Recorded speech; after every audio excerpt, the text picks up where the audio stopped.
휴전 발표 몇 시간 만에 사우디아라비아의 핵심 송유관이 공격을 받았습니다. 이 송유관은 하루 700만 배럴을 실어 나르는 사우디의 핵심 우일 수출 경로입니다. 같은 날 선물 유가는 100달러 아래로 밀렸고, 다우는 2.85%, S&P 500은 2.51%, 나스닥이 2.8% 상승 마감했습니다. 시장은 안도하는데 실물은 여전히 흔들리고 있습니다. 여러분이 들고 있는 주식, 채권, 달러 자산 전부 이 뉴스 사이에 놓여 있습니다. 안녕하세요. 나나의 시선 나나입니다. 투자에 관심 있는 분들이라면 알아야 할 것들부터 글로벌 동향까지 최신 데이터로 가득 담았습니다. 영상 끝까지 보실 분들을 위해 체크리스트도 5줄 준비했으니 채널 고정해주세요. 오늘 핵심 질문은 이거예요.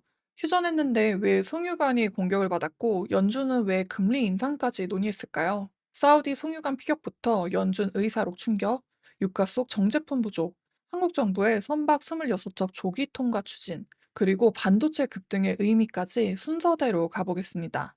어제 2주 유예가 나왔지만 실물은 아직 전쟁 중이라고 말씀드렸죠. 오늘 그게 정확히 확인됐습니다.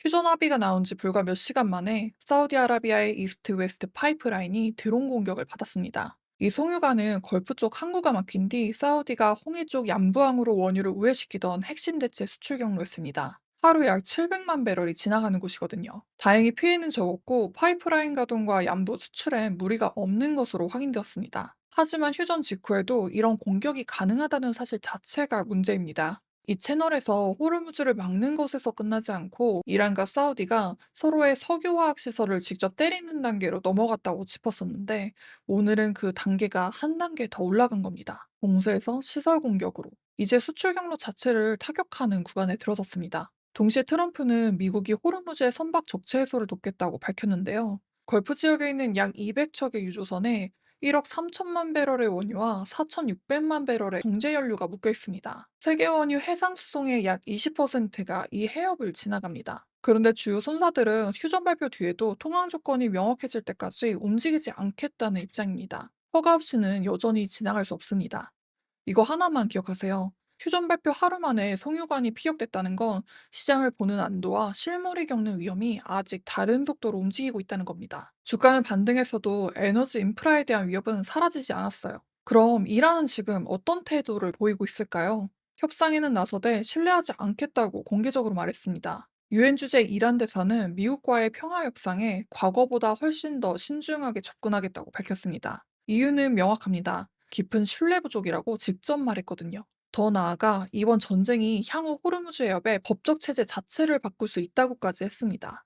어제 제가 유해 이주를 받아들인 건 협상 시간을 번 거지 전쟁이 끝난 게 아니다라고 말씀을 드렸는데, 오늘 이란이 그걸 공식적으로 언급한 셈이에요. 여기에 트럼프가 새로운 카드를 꺼냈습니다. 이란에 군사 무기를 공급하면 그 나라에 즉시 50% 관세를 부과하겠다고 위협했어요. 국가명을 명시하진 않았지만 중국과 러시아를 겨냥한 경고라는 해석이 나오고 있습니다. 쉽게 말하면 이겁니다. 한쪽에서는 휴전 협상을 하면서 다른 쪽에서는 무역 압박까지 동시에 걸고 있습니다.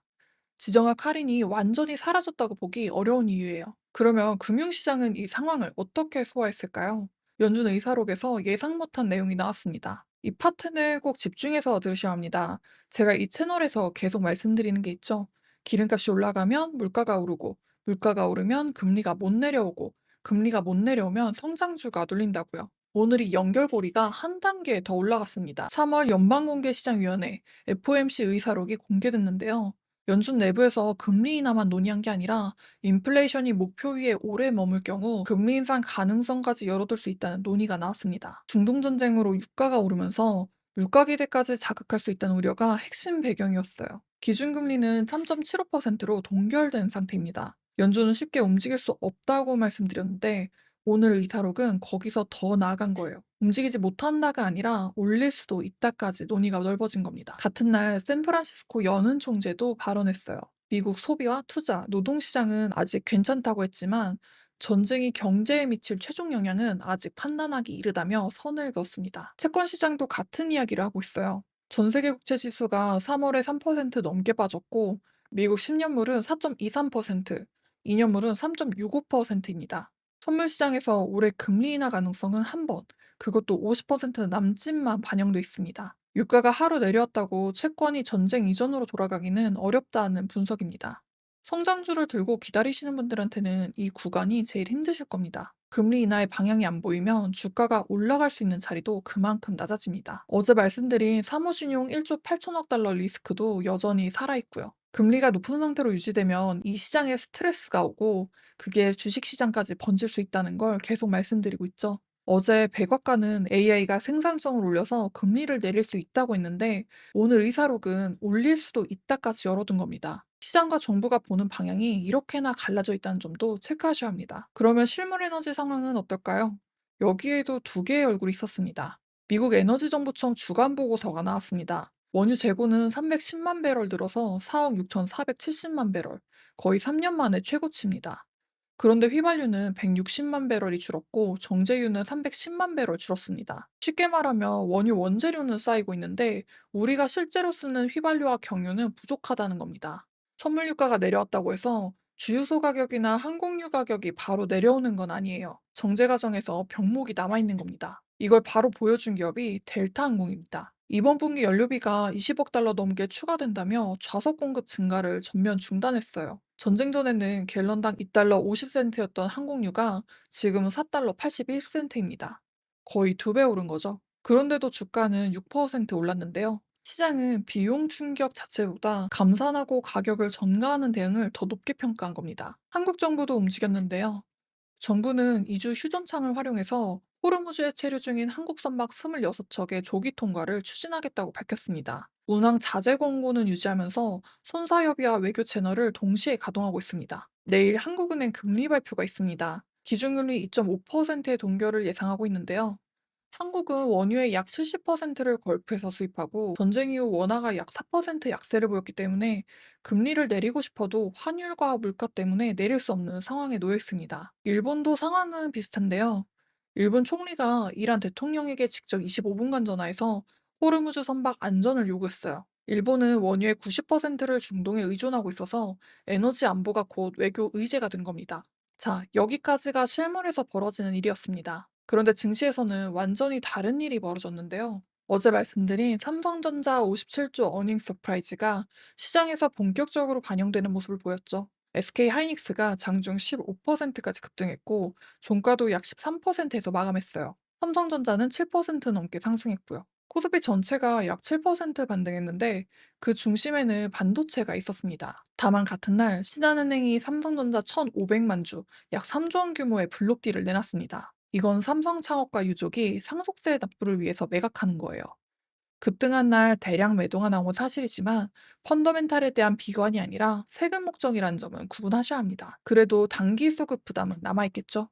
미국에서도 반도체 지수가 6.3% 올랐고 공포 지수는 전쟁 이후 최저치까지 내려갔습니다. 유가가 빠지면서 에너지외 업종이 강하게 올라간 거예요. 반대편을 보면 에너지주가 무너졌습니다. 브렌트가 90달러 40센트까지 밀리면서 엑스모빌과 쉐브론은 5% 넘게, 쉘과 BP, 토탈에너지스는 4.6%에서 7.7%까지 빠졌어요. 노르웨이 에너지 기업 일부는 8%에서 11%까지 조정을 받았습니다. 이거 하나만 기억하세요. 지수는 올랐지만 에너지주는 빠졌어요. 이건 전면 리스크온이 아니라 전쟁 프리미엄 제거에 따른 섹터 교체에 가깝습니다. 어느 섹터를 들고 있었느냐에 따라 하루가 완전히 달랐을 겁니다. 다만 이 반등은 계속될 수 있는 전제가 있어요. 유가가 올라가지 않아야 합니다. 통유관이 공격을 받았고 호르무즈는 열리지 않았고 정제품은 여전히 부족한 상태에서는 어떤 전제든 깨질 수 있다는 걸 유념하셔야 합니다. 영상 끝까지 보신 분들을 위해 체크리스트도 준비했다고 말씀드렸죠?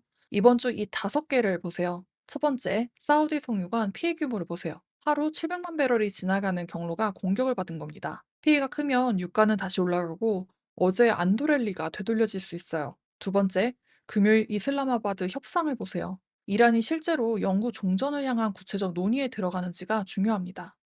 선언만 나오고 실질적인 게 없으면 시장은 다시 불안해질 수 있어요. 세 번째, 내일 한국은행 금리가 어떻게 결정되는지를 보세요.